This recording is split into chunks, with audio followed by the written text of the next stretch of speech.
We're live. Hello and welcome, heroes, to the Crit Academy. I am your host, Justin.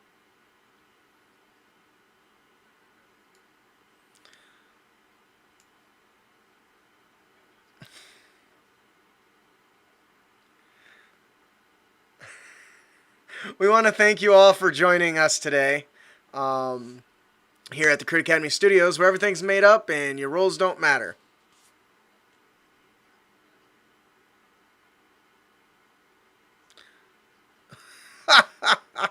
That's true.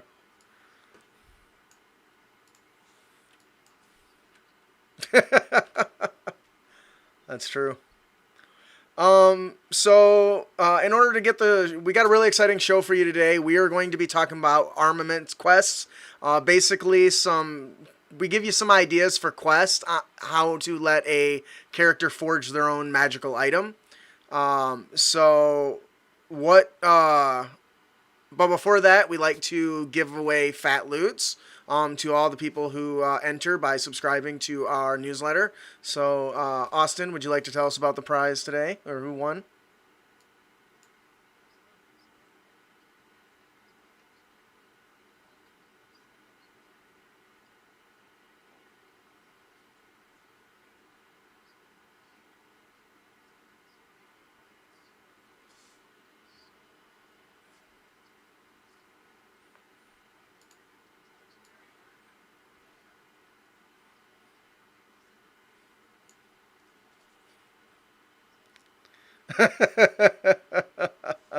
Who's our...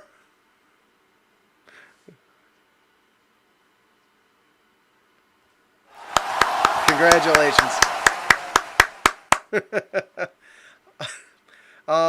If you didn't win, have no fear. Head on over to critacademy.com and sub for a chance to win.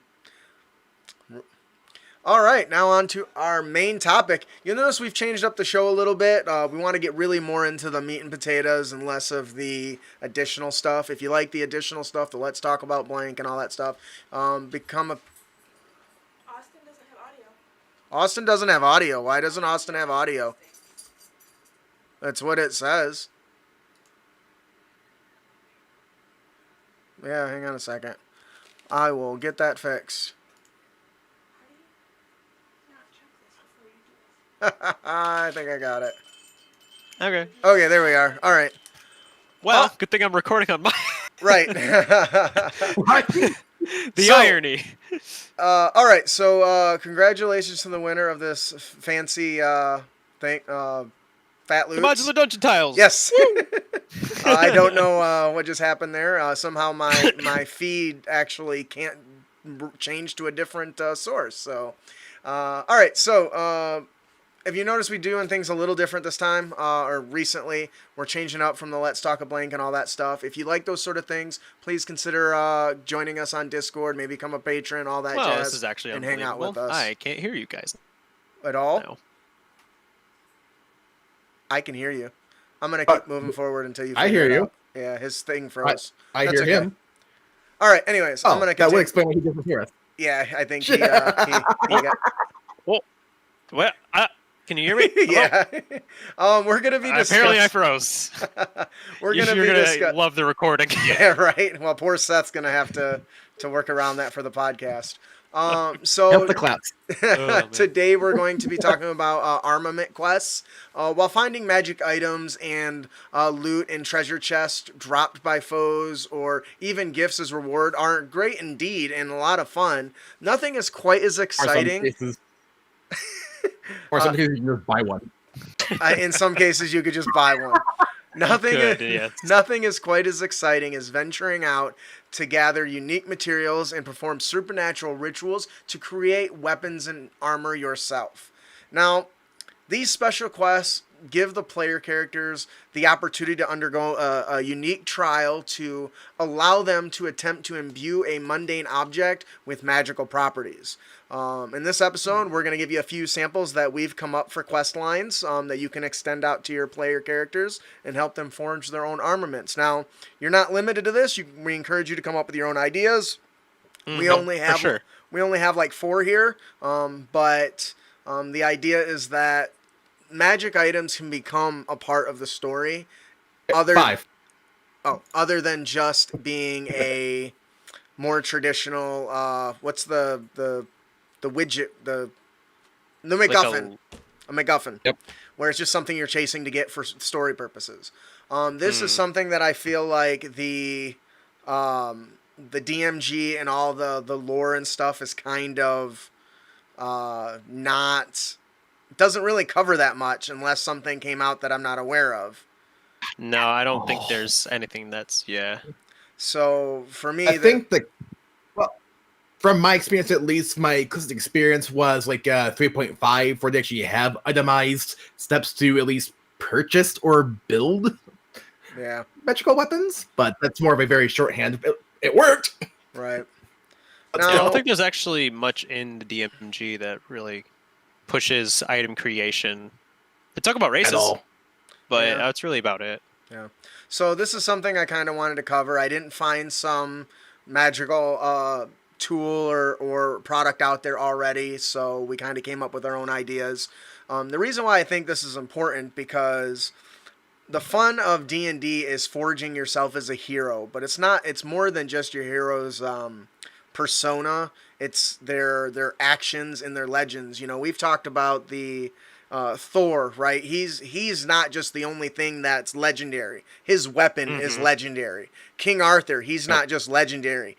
Excalibur is legendary. And so taking part in that and building that is just another fun part of the game, I think. Before we start really getting into these, you guys have any additional thoughts that you'd like to add to that? Well, my initial thing was in, what was it, Avengers Endgame, where Thor had to... that was a quest in and of itself. The dude had to create like this mythical artifact, right? Like it's just this. He had to like stand in front of a star and was like, well, here I go. That's a really great example. Yeah, like it's, and then it wasn't even like just him doing all the effort too. Like the little, I forget his name right now. The little tree guy had to create like the handle, and it was just all these like really cool things. Like it was like a project to create this artifact, and then he proceeded to use it, and it was great. Are you talking about Groot? Was that Groot? I am Groot. He was really tiny, right? It's literally the only thing he says in the whole series is, I am Groot, right? It's Groot. Is it Groot? I think it's Groot. Is it? Groot made the handle, but Eitri did the the smithing part. Yeah, he was talking about the handle. Anyways, so that's a really great example of that in how a story was told in that process. Ian? Or like in Sword Art Online Alicization, where like what many of the knights they come across, they actually describe the process of what made their legendary weapons. Like one knight's like, there's thousands of mirrors that focused sunlight onto one crystal for decades, and then we use that crystal to forge the sword, which fires light beams. That's cool. Something like that, but you get the point. Right. Yeah, but the idea is there. So how about we get into this? Does anybody want to take that first one? Boom. Does that mean you're up? Oh, I'm up. Cool. I thought it was like him indicating that he wanted to go. Yeah, sure. I'll take the first one. So the first one is just a regular weapon +1. Pretty generic, right? But that doesn't mean that getting it can be generic. The characters locate a scroll with arcane runes written in Primordial, in this case, Ignin. A character who can read the text learns the scroll contains instructions and a ritual on how to imbue a mundane weapon with elementary magical properties. Additionally, the character who can read the scroll must succeed on a DC 13 Intelligence Arcana check to interpret the details of the ritual to forge this magical item. In order to imbue a non-magical weapon with magical power, the blade must be under the effects of a heat metal spell from a magma mephit for 1 minute. During this process, the weapon must be forged with Electra metal worth of 250 gold pieces with a successful DC 15 smiths or tinker's tools. On a failure, the mundane item is damaged beyond repair and is unusable. Can I just say something? My mom just joined the chat. I think that's like the first time ever. So welcome. Yeah. Oh, Thank hi, Mom. All right. Thank you for bringing me into this world so I could spend all my spare time talking and writing about Dungeons and Dragons. Hey, you know what? That's cool. So what do you guys think about this going through this little process? What makes it interesting? Anything you would change? So, immediately for me. Oh, go ahead. Yeah, that's fine. Go ahead. There's a step-by-step process here of how to do that. It seems straightforward enough. And even from like the notes that are translated, it's like, okay, if this works, lots of ways this can work. Like it does specify using like heat metal from a magma method, for example, but I don't see why like using heat metal from say a force domain clerk won't work. Because let's be real here, that's their entire thing. You know what? And I think that it would come down to the DM to make those decisions. In that particular case, you make a good point because that's their thing. But I probably wouldn't say any person with the heat metal can do it, right? This specifically calls for a magical being, an elemental creature to help forge this thing. But here's the real kicker. How are you going to convince a magma method to heat metal this thing for 1 minute? You could just say it's only going to take a minute of your time, and they could be like, "Oh, well, I just kind of do this naturally. Why not?" You know. Maybe. Like, okay, I guess. I think it kind of creates a nice roleplay opportunity, or a chance for any other spellcasters to use some sort of magic to manipulate the creature. I think that's a really neat and fun way to do it. Yeah, Charm Monster would be one. Even the Friends cantrip. Yeah. I think that lasts about a minute, right? Yeah, at least. At least I would imagine it's a cantrip. You can keep casting it if it doesn't. I mean, yeah, I guess you could just do that. It'd be good to go. So I think that's pretty cool. There's one another thing that I do. Actually, going off the improvisation thing, I remember back during our Storm King's Thunder campaign where I ended up taking the scrying spell, but a spell component for it is a focus worth over 1,000 gold, like a crystal ball. Or a mirror and so forth. So I was like, well, we don't have too many of those laying around, but you have one that just go, well, we are underwater and there's giant clams with pearls with massive pearls in them that were reflective. That might work. And like 2 of us end up going on a massive underwater adventure. That was crazy. That was awesome. What were you gonna say, Austin? I really like the touch with the electrum metal, because it is kind of more of a magical steel. Useless steel. No, you're very much right, and that's actually the reason I included that, because I don't see Electrum get a lot of use as far as currency. Yeah. So having to actually go out and find people that have it just so that you can forge a weapon creates a little bit additional quest there, because they may not already have it. And it's funny because Electrum, to my understanding, is like a mix of gold and silver, or gold and cow. I don't remember, but it's some sort of hybrid of material. I don't think anyone knows anymore.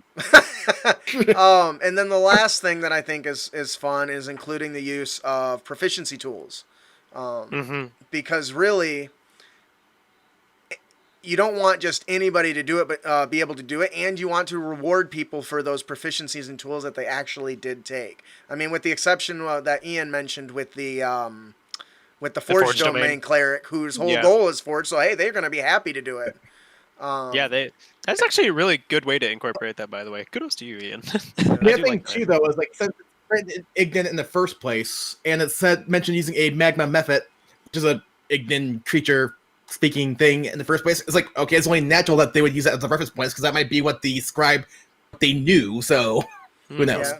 And that's a subtle thing I touched on, because when I wrote this, anybody can read a scroll, right? I don't like that. I want that. I want that comprehend languages to come in, or the character who took the feat to get extra languages, or somebody that happened to make it, or none of the party members can speak Primordial, and they go and have to find somebody to translate what this scroll says, because the scroll itself isn't magical. It's just written in a different language. And I wanted that to be really a thing, because for magic scrolls, I think anybody can read it, if I'm not mistaken. Is that right? They just can't necessarily cast a spell from it. for the most part. And when you use them, they go away. So, and Right, so I I like wanted this to consumables. be different from that.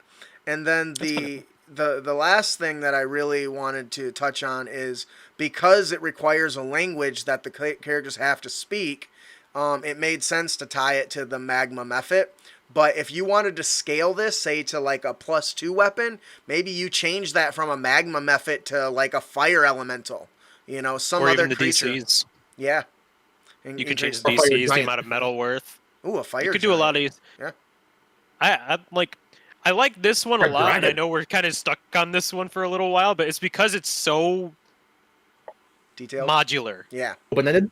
It's modular. You can do this for a lot of things, and it really does just work. It's a scroll. You got to read it, and you got to get these things in order to make it. Yeah.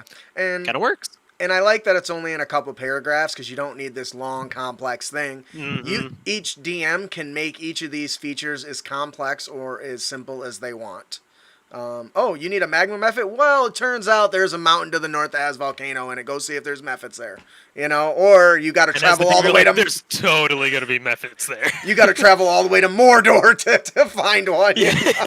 Mount Doom. You gotta throw your sword in the volcano, and you gotta grab it out with your bare hands. All right. Stuff like that. It goes to a couple of dwarves.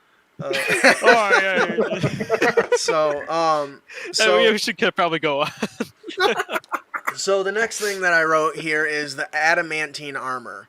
Now you're going to notice I picked some pretty more regular low-level magic items because I don't imagine somebody crafting some sort of legendary artifact.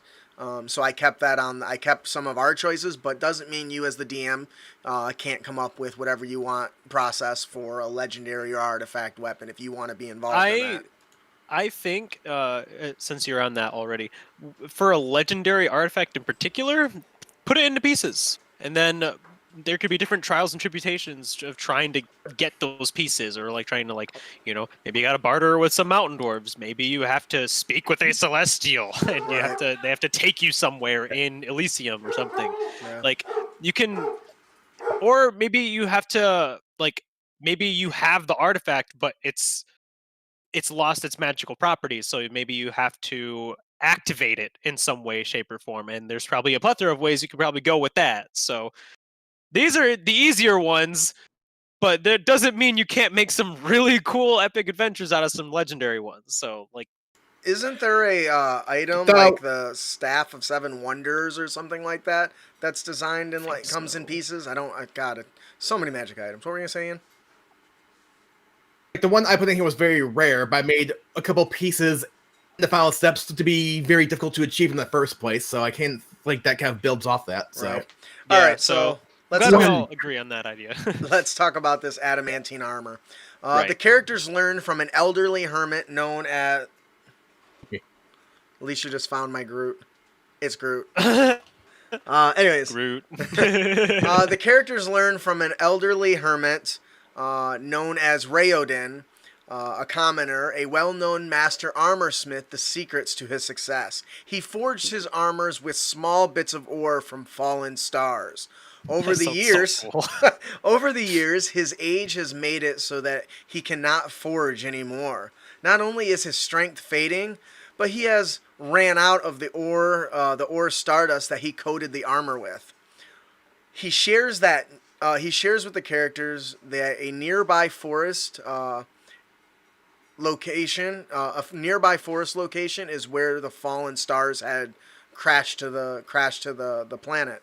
And with some success, the characters may discover that some of that he may have missed. When the characters arrive in the forest, they must succeed 3 DC 15 checks using any combination of investigation, survival, and nature checks before acquiring 2 failures. That's a very simple skill check, meaning it takes you a couple times before you're proficient enough to find it. I felt like that needed to be in there because he already failed to find all of it, so I felt like it needed to be a little bit harder.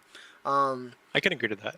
Additionally, any other, in addition to any other concepts that the characters come up with, using tools such as like Speak with Animal can be used to like grant advantage or even an auto success if the DM decides, hey, Squirrel, do you know where any metal fell from the sky is that located? You know, if they thought of something like that, And I'd be Skull's like, oh, the shiny thing. Yes, I know where. it's in my tree. I love it. It says so once they locate the dark metal deep in the roots of a massive sleeping Trent. Retrieving the star metal from its roots via digging will hurt the Trent, waking it up and causing it to attack in a morning rage. The characters can wake the Trent up and persuade it to allow them to give up the star metal with a successful DC persuasion or deception check. Once discovered, the characters can return to the elderly armorsmith. While he is unable to forge completely new armor due to his age and weakness, he can guide another through the process. The character reforging the armor must succeed on a DC 15 Smith's or Tinkerer's tool check. On a failure, the materials and the mundane items are damaged beyond repair or are unusable. I'm sensing a trend with the beyond repair and unusable. Makes sense. Joke's on you. It won't be. It changes. Oh, does it? It does. So what do you guys think about this? Sneak. Go ahead, Ian. Okay. It's neat. Nice. I love the amount of checks. So one thing that I love about D&D is throwing my dice. And this makes me do it a lot of times. That makes the little serotonin and dopamine transmitters in my head very happy. Very cool. But I do like the idea that you include the idea that they can use speak with animal, or maybe, I don't know, maybe if they have like scrying or something. I don't know, that'd be weird. I'm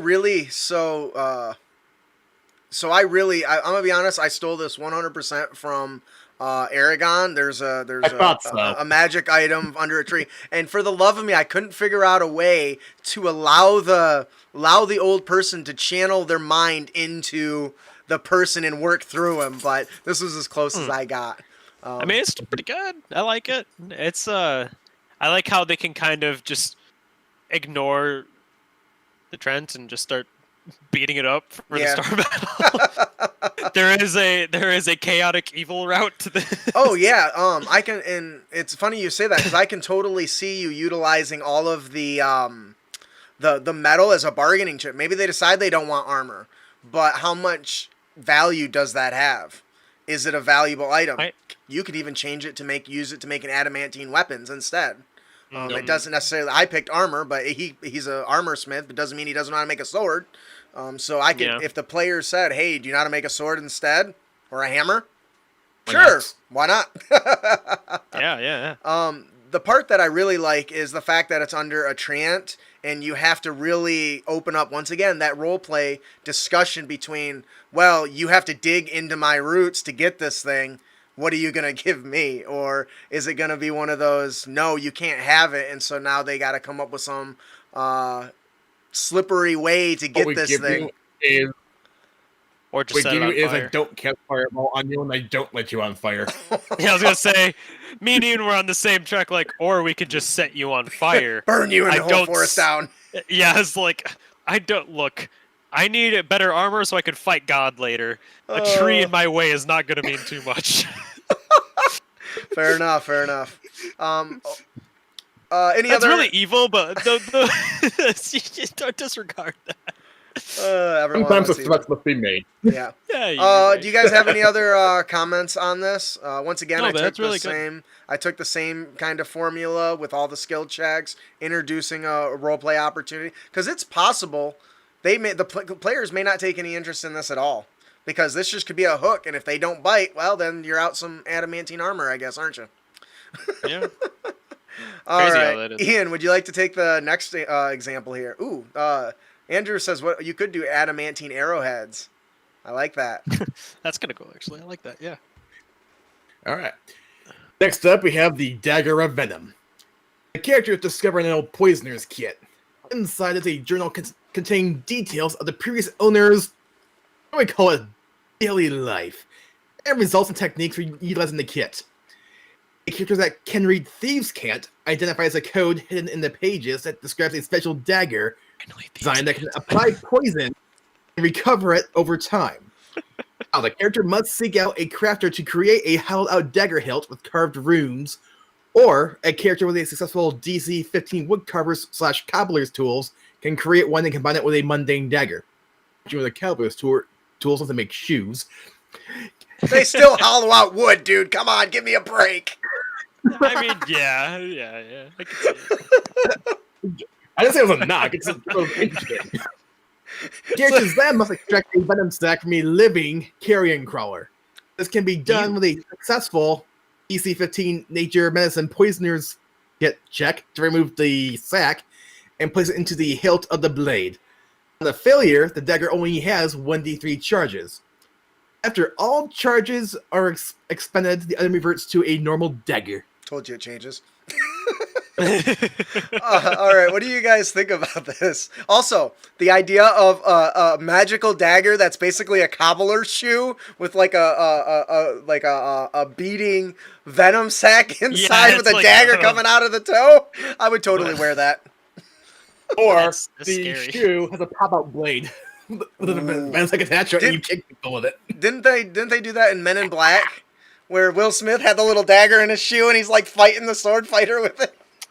I think so, yeah. I'm pretty sure that was Kingsman. Was it Kingsman? It might have been. So what do you guys think about this, besides the cobbler dagger? I love the I hated idea it. that you have to extract a venom sac from a living carrion crawler. It has to be alive, and that's very terrifying to go through. Barbara says I Wild know- Wild West, not I Men in never Black. Oh. I actually ended up doing something very similar with my item that I put in here, but yeah, Yeah. Well, in that regard. like- That's fancy. Still. But it's cool, yeah. Like, you have to... How do you... Yeah. Like, what do you do? Like, you can't just tell it, like, hey, I need your venom sac. Don't think it's gonna be like, sure, Yeah. take it. I've got two. Yeah, I As don't long think as that's gonna I can fly. have one of your kidneys. Yeah, So it's like, the thing that's really cool here is, I tried to include Thieves' Cant. So if somebody doesn't have Thieves' Cant, nobody's gonna know that Poisoner's Kit contains that stuff. Oh, you found it? It's got a journal in it. And that's something I really wanted to fit the dagger theme, the Poisoner Kit, all that stuff just screams rogue. So I wanted to make sure that this is something that only the rogue would likely be the one to identify. And which is really cool. I like how it's... Otherwise, it's just a normal item, right? Like, it's... Like, no one would ever know. It's like, it's dusty and it's old. And they're like, I guess. Sure, cool. Right? Got an antique Poisoner's Kit, everyone. But, like, the rogue's looking at it is like, can I read the book in there? It's probably got some cool stuff, right? And then he looks at it, he's like, oh my god. This man was a psychopath. And that's one of those things that I love it. think doesn't get enough attention is the Thieves' Cant. I've tried hard to make sure I try to include it, but it's hard. It is. Like, it's there's not a lot of situations where it really does come into play because it's mostly meant for just subterfuge talking. Like, that's all it is. It's really hard for it to kind of come into play. But I never thought about the idea of writing it down. That's actually really cool. Like, I've never thought, because I've always thought it as like a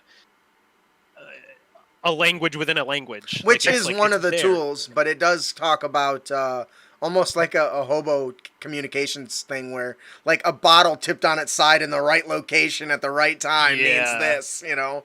So which is really cool. I I never thought you were thinking would've about, thought I thought you were thinking about Marco's cookbook that was in the library of the library in Fullmetal Alchemist, which was actually written in code to how to build a Philosopher's Stone. yes, and that's a really good. That's another good example. So Or like in Skyrim, the shadow marks.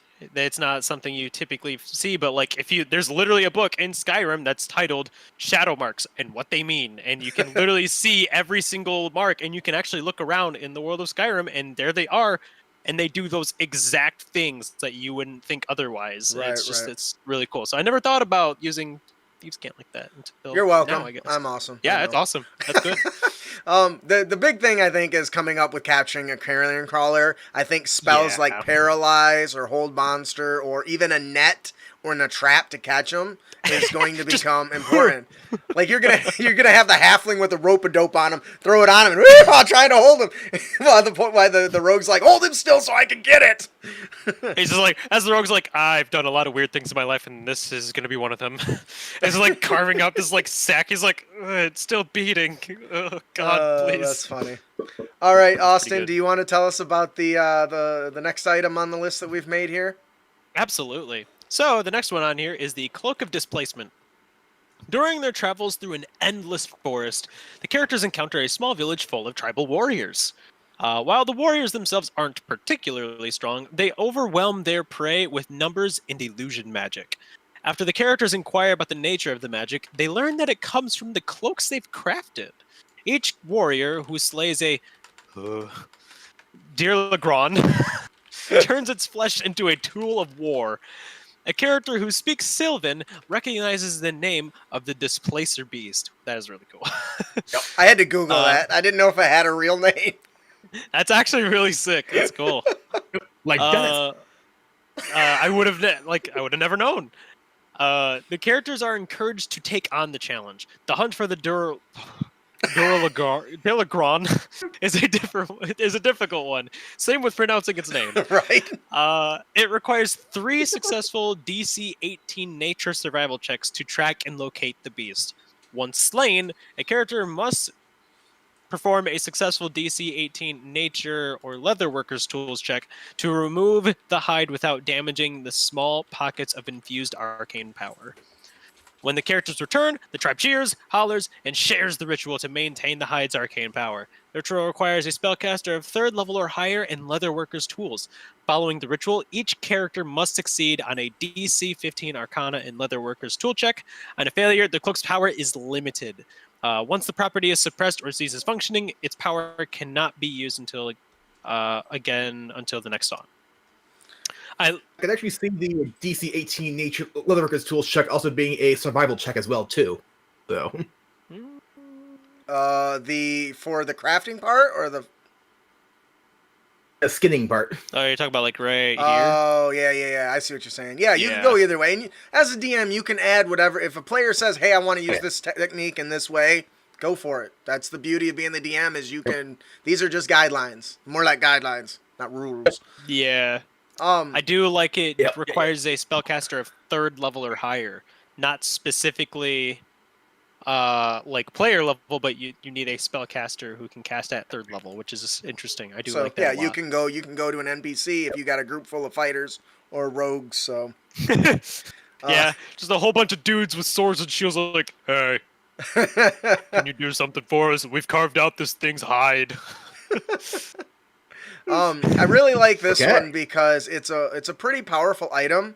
And the fact when they're crafting it, if they fail, it goes from being something they can turn on and off almost every round to something that can be used once a day.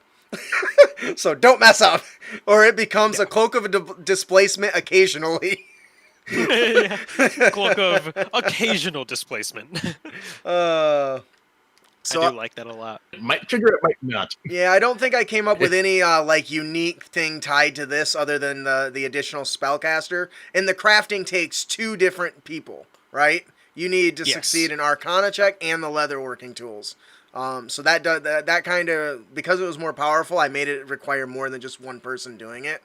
I also really like the touch on where they do this. So this is just a bunch of tribal warriors, and they've survived. How did they do it? They did it because they fought displacer beasts and took their damn hide. The real question is how many died to get the first one? Too many. Because that's really the cool, and that's why I also tied it to the Sylvan language. Once again, I tried to tie those things into the story that are not usually as prominent in the RPG games. This makes it feel more natural to me, at least. And so if you're creating something like exactly this, how I feel. You should do the same thing, in my opinion, because if you're going to do it, you might as well make it so the players get use out of something that they don't get as much use out of. Wow, that was really redundant. But at least that's the point, and I like the idea of them being celebrated by the tribal warriors and becoming like honorary members. Yeah, absolutely. If you can do it. If you can do it, right? Because like to them, that's probably like they understand it's difficult. Like they're like, "Wow, we encourage you to do this. Become one of us. It is hard." I channeled my inner Avatar when I was writing this one, because when he has to do the last trial to take on the Ukraine before he becomes a man, and he's got to go up and catch his own flying bird thing. All right. Yeah. Any other comments on this one before we move to the last one? No, it was really good. I really like that. All one. right, and the last one we have is compliments of Ian, the Oath Bow. All right. The initial set for this one is actually fairly simple. After helping out an elven craftsman, as a reward, he offers to construct magical items for the party. One option is the exceptionally rare Oath Bow, which actually is a very rare item, which is a heavily guarded secret not only because of the difficulty in constructing one, but the materials to manufacture are not easy to obtain, as well as some of the possible implications that possessing the knowledge can have when they become known to outsiders. And if one of the players chooses the Oath Bow, the first component is the wood from a dryad's tree, which must be given willingly without any sort of compulsion, which will form the main body of the bow. Which rules out blackmail, which rules out using charm, and so on and so forth. And dryads are creatures. And the reason why I say given willingly is because if you damage a dryad's tree, you harm the dryad itself. Right. So it's not something that they would do lightly. Very cool. And dryads aren't powerful creatures, but... Right. Gotcha, okay. The second is strands of hair from the tail of a centaur, which are known to be skilled hunters. And then when they give to you, it will be woven to create the initial string. That's cool. For the bow itself. That's really cool. The last one is a unused stinger from a manticore, which are known dangerous predators. Yeah, CR6, I think. Manticore. Actually. Oh no, which one am I thinking of? I don't know. No. Elder Manticore. Chimera. Oh, you're thinking of yeah, that's fair. It must be an unused stinger because it contains a necessary chemical agent, which is expended when the stinger is launched from the manticore's tail. It's worth mentioning that manticores only have 20 stingers, which do run out as they fire them, and they can fire up to 3 of them in one go. So you gotta get them down pretty quick before they're out of ammunition. Right. I like this. It's also worth mentioning too that in previous editions, not 5th, and I was going with the knowledge from previous editions, mind you, that the stingers contained venom, which they took away for some reason in 5th edition. Even people in the forums comment on, they're like, why aren't stingers venomous anymore? Who knows? But anyway. Regardless. And finally, after all of that, once the bow is constructed, it must be blessed by a priest of the Seldarin, which is the elven pantheon of gods, and it must be done at the height of a full moon within 24 hours of construction, or the process will fail, and the materials will no longer be viable. Oh my god. So let's just talk about the fact that you put a time limit on it. That is awesome. Like, yes. How pissed off would you be if you got to the final part of it and then you come to do the ritual and they're like, sorry, we're closed for the next 2 days for coronavirus cleaning. I would imagine the range would have to be made ahead of time too, and the customer would know all that and give you warnings. So. That's true. Oh my god. You ruined my fun. So I do like this. First of all, the Oath Bow is one of the only ranged bows, I think, in the Dungeon Master's Guide. I think so, yeah. Pretty much. I like that includes... And... Go ahead. And the Oath Bow, it doesn't really give a bonus to attack, despite being a very rare magic item, but what it does do is you basically speak the Elven language, which activates it, which is... We basically swore an oath against one enemy. Then you just do turbo damage against the guy when you hit them. There you go. Okay. An extra 3d6. Yeah, that's crazy, actually. I like this for a couple different reasons. First of all, the fact that you put they basically need to please a dryad in her tree, right? Yep. Yeah. So that instantly says, quest, hey, you need this from me. Here's what I need from you. I love that. So that can go any direction. I love the fact that it has to be willing. Yes. You cannot forcefully take this. There is a very clear stipulation to this, and it's if any of the evil characters in there ruin it for you, you have already lost the quest. Like, it's already over. You have to find a different tree. Then you go to the next one. She's like, Lizzie told me what you tried to do.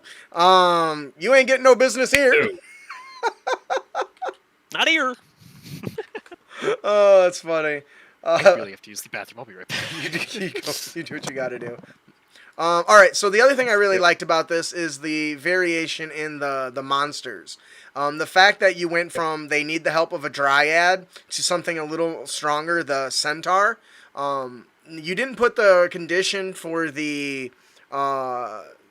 need to do it willingly from the centaur, so I can see that turning into a fight. But they could just as easily say, "Hey, we're trying to form this. Would you be willing to part with your precious, precious ponytail?" If they're not, then they're gonna have to take it. So now the players are actively saying, "Hey, I'm going to beat the crap out of you just so I can get a better weapon," which I think is totally not a hero thing to do. Right. Well, part of it is you have to find a centaur because they are skilled warriors and hunters, right? Who keep to themselves too. Yeah, and I made that one less strict because they're not quite as magical as dryads are, so I kind of viewed it as less important as a result. So. Okay, I can see that. That makes any sense. Yeah, it does. The other thing I like is that you need to go and deal with a strong monster. The Chimera, while it's only... I was thinking Chimera. Chimera is the CR6. While the Manticore is not super strong, the fact that they can fly gives them quite a bit of an advantage on you. So, overall... And the fact that the necessary stinger needed is limited ammo. Right. So if you take too long to take it down, it's like, well, crap, they're empty. And then, of course, you have the height of the full moon with the help of a priest of Seldarine or whatever it is. They're probably going to want something because they're probably not going to do it for free. So all these things kind of come together. Actually, the Seldarine is the name of the elven pantheon of gods in general, not just one deity in particular. So any one of the gods. But gods aren't going to do anything for free generally. But this to me is pretty cool if you've got an elf in the party or somebody that worships one of these gods, because then they can try to reach out to them and hopefully that'll lead to something else as well. But I think you did a fantastic job on this. Nice job. Very well done. Thank you. Overall, what are your thoughts about... What's that? It was definitely trying a thought behind the entire process and tying it all together too. So, but I think you did a pretty good job. Also, clearly has very strong ties to elves, so let's start there and move forward. That's and basically how many what fake I did. Creatures. Yeah. So I was really impressed. Well done. Overall, I definitely like the general idea behind this main topic of.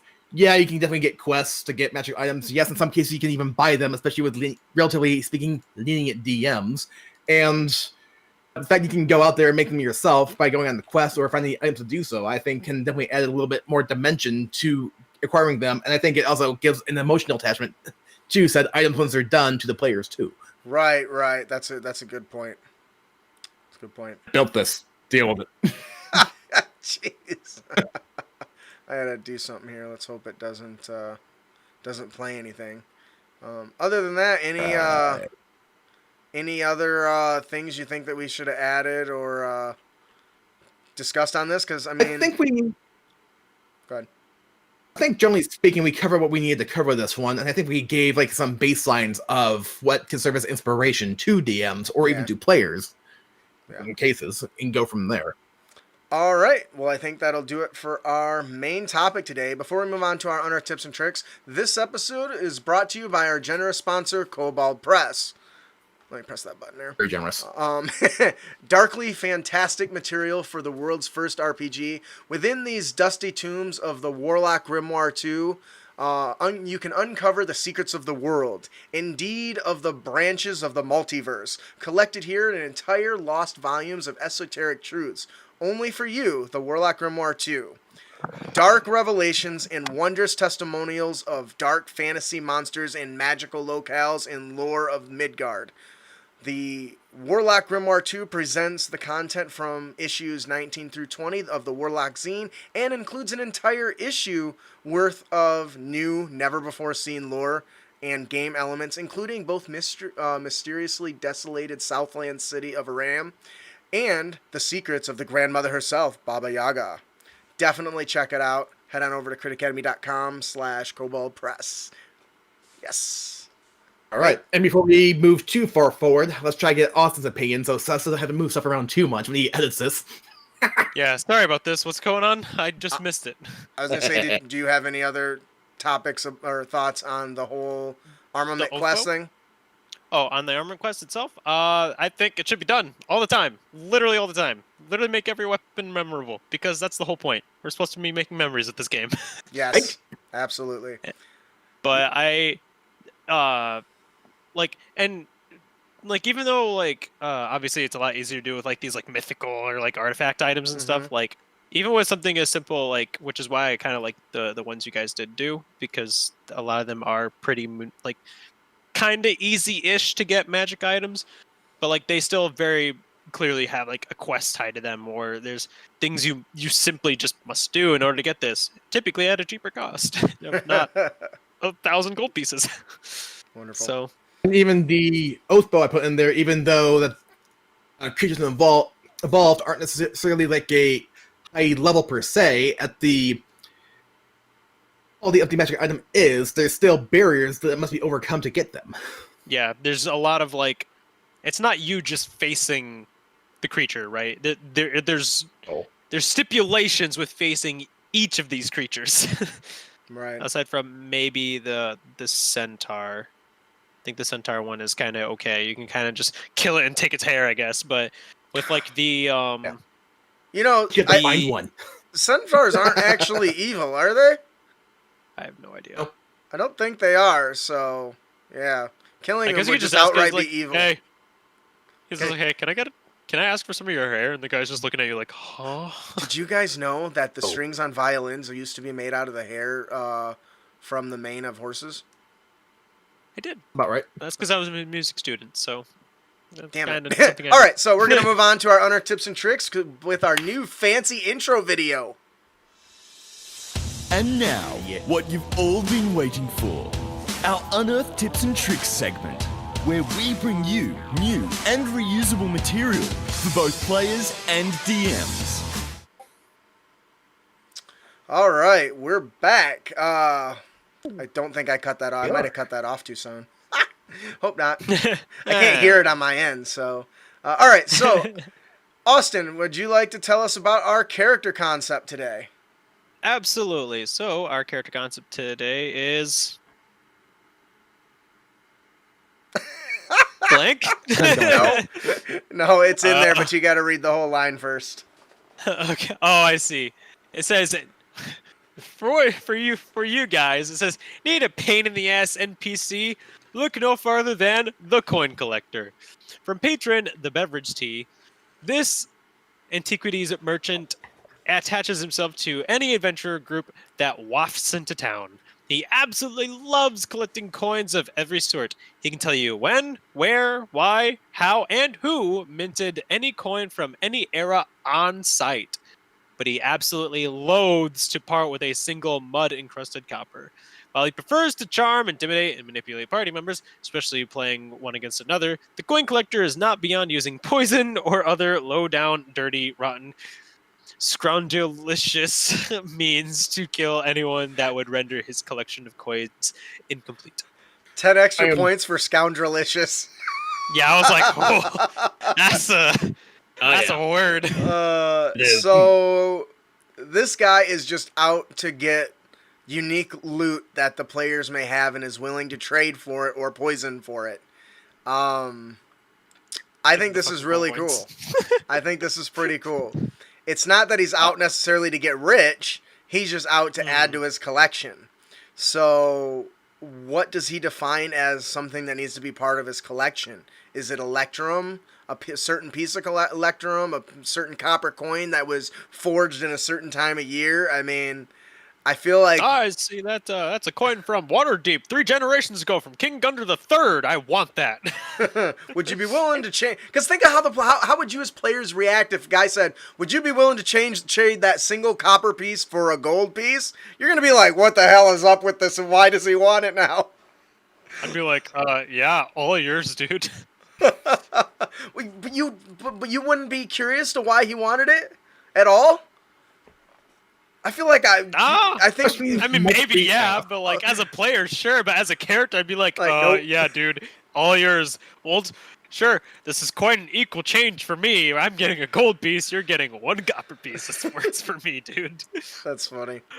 Oh, man. Anything else on this? This is pretty straightforward NPC idea, and Yeah, you could do this as a player too. I feel guess, like yeah, you could, right? just poking and prodding. Is there any unique coins minted in here? What's that guy got over there? Oh, he's from. I need a name of a rogue. Yeah, I need a name of a town really far away. From not around Waterdeep. Anyways, sure, whatever. So he's from the third forest from the far west that I've never been to.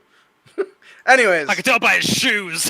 like, say, I feel like that would be kind of cool to come into play with, like, a one who's collecting them from different, like, with different kingdoms etched into it, like different emperors or whatever, whoever the rulers are, minting coins of themselves, and they're trying to collect certain ones. It definitely would be a interesting character, especially if you actively gave. I would say even make it more than just coins, but like item collectors. And so when the characters are raiding it and they get these weird antiques that usually people just sell for gold, taking a specific interest in it. Now he starts following them around because they always have these antiques he wants. So, all right. Ooh, or one of the players might have a magical item that is from a renowned crafter. It's like, wait, is that bow number 15 from that guy? I must have it. How much? That's first edition. I'm not giving you that. And it's Catholic right there. What if he's just like sitting at the thing and you guys, it'll be 4 copper pieces. You toss your copper and he runs over. This coin. Do you know this coin? I must have it. And he just starts rambling on and on. Like, I'm such a douche DM that I would write like 2 paragraphs of this guy ranting about the history of this coin. You guys would be like, why did we just listen to that? Listen to that. All right. Someone gonna deck him? I'm gonna deck him. I think that'll do it for our character concept, the coin collector. Thank you, the beverage tea. That was pretty good. Ian, would you like to tell us about our monster variant, please? Our monster variant is the Abyssal Ghoul. The origin for this one is the Null Fang of Yinegu. New features it gains is Stench. Any creature that starts within 10 feet of the ghoul must succeed on a DC 13 con saving throw or be poisoned until the start of its next turn. On a saving throw that succeeds, the creature is immune to the ghoul's stench for 24 hours. And I've definitely been around sneaky things before, and I totally get that all together. Yeah. Also gains the claw attack, which is, well, I mean, it's a claw, Yeah. which does like a 1d6 plus 3 slashing damage. And if the creature is, gets hit by it is anything other than undead, must succeed on a DC 13 con save throw or be paralyzed for a minute. Ugh, that's disgusting. Yeah, that's The target can repeat the saving throw at the end of each of its turns, and the effect on itself is a success. And the paralysis, that's just a nasty effect. And it also gains a reaction when retchling. When a creature deals bludgeoning damage to the ghoul, it can use the reaction to vomit contents from its stomach, creating a retchling, which uses a stat block for a crawling claw for the monster manual. A space 5 feet away from the ghoul. Yeah, well, that seems to be a way to deal with it. What is this? Could you imagine you punching something in the gut and then it just spewing out a new enemy? Like, what the hell? Could you? The monk would just be like, "Oh my god! Don't how punch many him are again! in there? Don't punch him again! Stop punching him! Why do you keep flurrying of blows? I want to see how many he's got. Extra That's XP. it. I'm not using my hands like this. I'm using my hands like this. I'm slashing him with my hands. Slashing damage. I really like this monster concept with the poison aura. That's always pretty cool. The paralyzing claw makes him dangerous in melee already. Now when you go on top, if you beat him with a bludgeoning attack while you're in melee, not only do you risk being poisoned, but now you're paralyzed, but now you're risking creating more enemies on the battlefield. So, pretty good stuff. Yep. A Null Fang is a CR4 creature for the record. So, it's really good stuff. All right, I think that'll do it for the monster variant, the Abyssal Ghoul. If you like our monster variants, consider becoming a patron at $3 tier. Every week I publish these in full-page printouts with lore and background story and lore that you can actually feed to your players based on like knowledge checks. So if you like that sort of stuff, check it out. It's something I make for our patrons, and they really like it. So. All right. Yeah. That'll do it for our monster variant, the Abyssal Ghoul. Our encounter of the podcast is Dwarven Kind. While exploring deep in the underground cavern, the characters stumble upon a dwarf named Fornin, Rune Armor. He uses the veteran stat block. Fornin has lost his mind and suffers from madness. His entire clan was slaughtered by drow. The drow poisoned his clan's water source, and it drove them mad. Fornin was the only one with enough constitution to fight off most of the effects. Despite the dwarves' hardy resistance, they were nearly helpless. Fornin was barely able to escape. His shame has led him to shaving his head and beard, and he is plagued by survivor's guilt. A calm emotion spell can suppress the effects of madness, while Lesser's Restoration can get rid of the character with short-term or long-term madness. If the characters are able to reach through to his magus, he explains what happened and that he is seeking revenge for what the drow did. If they accept, he joins them on their way. Fornin is mortally wounded during the battle with the drow, to the point that even if the characters are successful. During his dying breath, he speaks in Dwarvish. How many people know Dwarvish? Telling the characters how they have helped him reclaim his honor, and as such, he wishes to offer a gift on his dying deathbed. One that all dwarves will recognize in great deed they have done for Dwarven Kind. He draws a sharp dagger and uses it to cut his hand and pulls the belt from his waist, describing to the characters a complex sigil and ritual to imbue the belt with magical power from his bloodline. Unfortunately, he dies before finishing the ritual.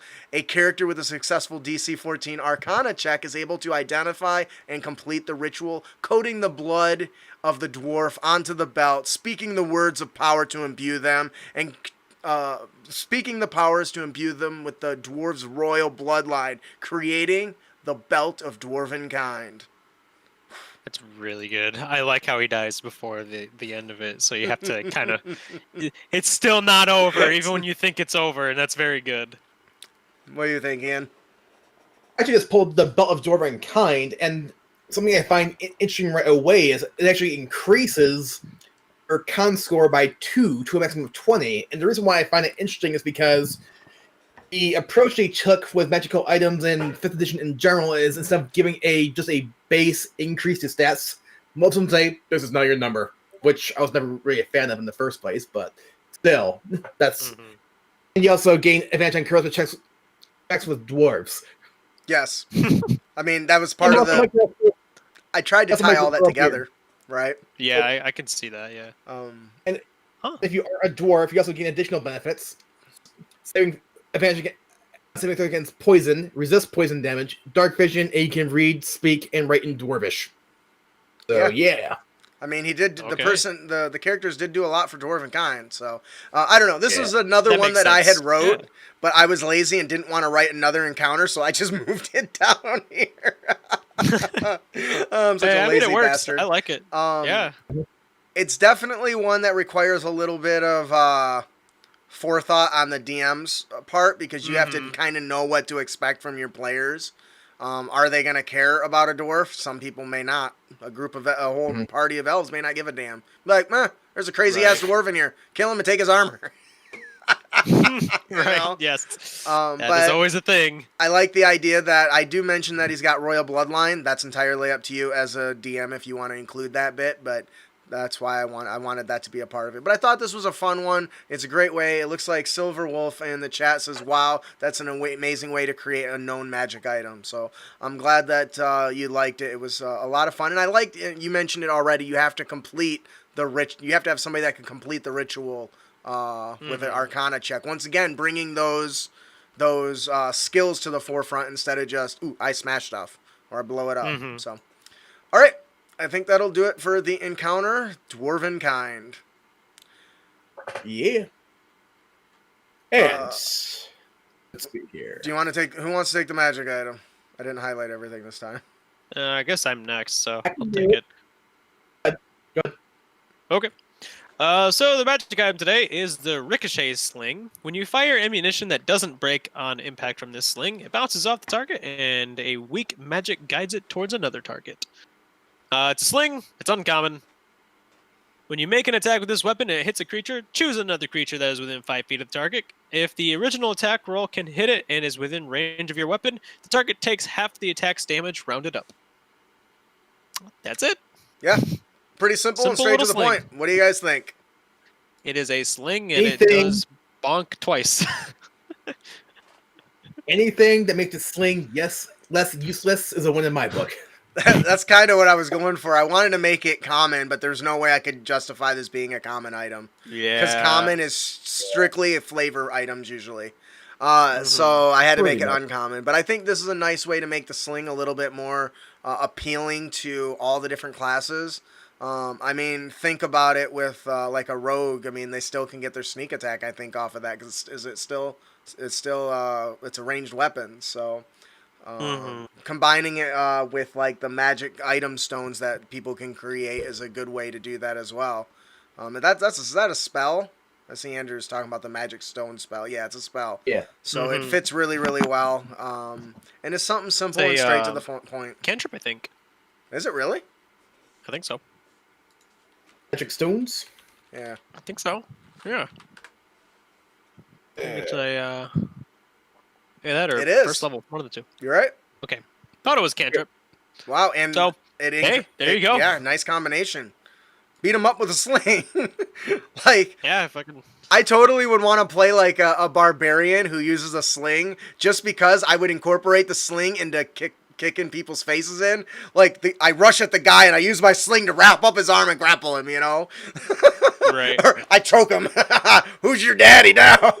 Anyways, really simple item. Getting like a really, really big sling, so he like picks such a boulder and he's just like, take this one! Everyone thinks it's his luggage, but it's his weapon. It also counts as a maul. Yes. A flail. It'd be more like a flail. All right, pretty straightforward magic item. That'll do it. The Ricochet Sling. Yeah.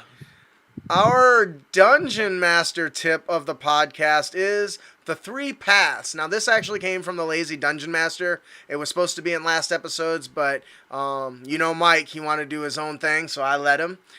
So once you have your game's beginning seed written down on a 3x5 card or note card or whatever you think, right underneath it, the 3 paths that your game might take. Sometimes these paths might be linear. The 3 scenes that will occur as the party navigates a relatively linear dungeon. Other times it might be representative of 3 main choices that the group can have.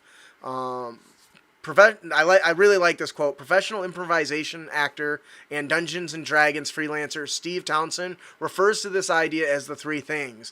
He begins planning his adventure by deciding first where the PCs will end up, and then decides where they will begin, and then where they might find themselves in the middle. Now, I really like this. It's very versatile because it means it's very versatile in the fact that it doesn't have to be just strict locations already written out, but could just be special events too. If the characters are supposed to get inside of a manor during a ball, perhaps, I would think of 3 different ways they might get in, right? That's 3 paths. They may need to speak with a certain person, but not sure exactly what it is. So here's maybe the 3 different people they might talk to, and here's the information that I will feed them depending on which one they find. Now, they do. Lazy DM does point out that when you write out the options, you want to make sure that there's enough detail to guide you at the table. So he actually gives some pretty good examples. The party chases evil priest Rathor to a nearby corrupt town of Nin. That's one line of detail, but you know exactly what the party's doing. They're chasing somebody. You know what they're chasing, Rathor, and you know where he's going. That's really great detail all in a single line. You don't want it so vague that you just like, oh, they end up at Nin. Well, how the hell you think they're going to get there, sort of a thing. What do you guys think about the 3 paths mantra here from the Lazy Dungeon Master? Not a bad path to take that keeps things simple but gives options for you and your players. Yep. Pretty much the same thing here. Yeah, I can agree to that. Yeah, it's like I said, it's pretty straightforward. Super simple to follow. Yeah. And it gives, and this is kind of how I run my games. I always do. I've talked about how I do I call them modules, and this thing they're called paths. Where here are the things I expect to happen based on my players. Here's the options I'm going to give them, and that way you guys have the choice to go where you want. But in the same token, I kind of have it laid out where I know where you're going, and it helps me prepare. I'm not one of those people that can't go completely improvised, but I can do pretty good with just a few lines, and this kind of tip really helps. So, right. Anything else on this? Nope. That's really good. Yeah. Alrighty, that'll do it for our Dungeon Master tip, the 3 paths from the Lazy Dungeon Master. Our player tip of the podcast is Don't be a dick. Hey, that's pretty good. Maybe. In the name of the moon, I will punish you. That is 100% Sailor Moon. a Sailor Moon reference. And I hope my wife is listening because that gets me extra cool points. Levitate is often overlooked spell. All it really does is raise the target up into the air 20 feet and move around a little bit. On its own, this isn't really that big of a deal. You float there. It lets the character lift and raise things higher up to elevation and even float down, taking no damage from, some falls and stuff. But what makes this useful in battle is that the target can't move unless it's got something to hold on to or touch, some solid object to reach. So if you cast this on pretty much any creature that meets the criteria, which is less than 500 pounds, I think, they basically are stuck. Now, what do you think happens when an enemy is stuck and has no range attacks? They Can't do anything. No, they can't. And they only get 1 saving throw. If it succeeds, they're stuck there for up to 10 minutes until your concentration's broke. That's pretty dastardly. Is a long time. It's pretty dastardly. Or if you really want to be a dick, make this a double team move where spellcaster casts Levitate on an enemy, Barbarian then grapples them and throws them straight up. Can I just say, somebody said our sync was almost perfect for our line, and Andrew says we've been more out of sync in the same room. Probably true. Bastard. Yeah. All right, so you've got this guy, you got this person floated. If that isn't already bad enough, your ally buddy here swoops in and really shines by combining it with Moonbeam, a damage over time on a location. They can't move. They're stuck there for 10 minutes, and this thing just blasts you every round. And they can't do anything about it. It's not normally resisted damage either. Like, that thing is going to hurt. Yeah, No. so it is just an ongoing, you really do, Crescent, what is this stupid attack she does? The Crescent Beam Smash! And because of that, I mean, already it's a powerful utility ability for getting something out of combat. Even the big boss, as long as he's not over 500 pounds. And then now stacking it with basically its own giant death beam, satellite beam thing. It's pretty good, powerful combo, I think. What do you guys got? Anything else? Any other ways you could use this? I mean, really, you could use any fireball at the guy. Yeah, well, you could use any. He's 20 feet in the air. Now you can't. Now your allies won't get hurt. So he's just a giant sun for a minute. You could also put like a bonfire under him too, I guess, and watch his ass burn. If you don't have somebody high enough to carry him. Yeah. So. Like I said, just have a barbarian, just grab him and chuck him. And do what to him? Just chuck him straight into the air. If you throw somebody while they're levitating, do they keep moving? Because it has a range, doesn't it? If you leave the range, does it Does it go away? I guess I don't know. That's Are they interesting. lighter See here. when they're levitating? I would imagine. I guess I don't know if it's the same as zero grav and a barbarian just smashing them into a wall. Yeah, again, Let's that's see. like the weird thing. It's like, what are the rules of it? Yeah, but I know this. I know this mechanic works for sure. Yeah. Let's see. One target of your choice can rise for 8 feet. It remains suspended there. When creature con saving throw, a target can only move by pushing your opponent against a fixed object or surface within reach, which allows them to move up or climbing. You can change the target's altitude by 20 feet in either direction on your turn, so... Ish. It could probably work. I can totally see a barbarian grabbing the enemy floating there by their leg and just smashing them over and over like the Hulk did to Loki. Except like into walls and shit. All right. I think that'll do it for our player tip of the podcast. Don't be a dick. Don't be a dick. Okay. We're out of sync again, but that's okay. Nah. Before we close out, we have another gift to give away. Compliments of our boy, Jeff Stevens. Ian? Yep. Ian? Getting there, you were fucking interrupting me! Ian? Alright. That's my case.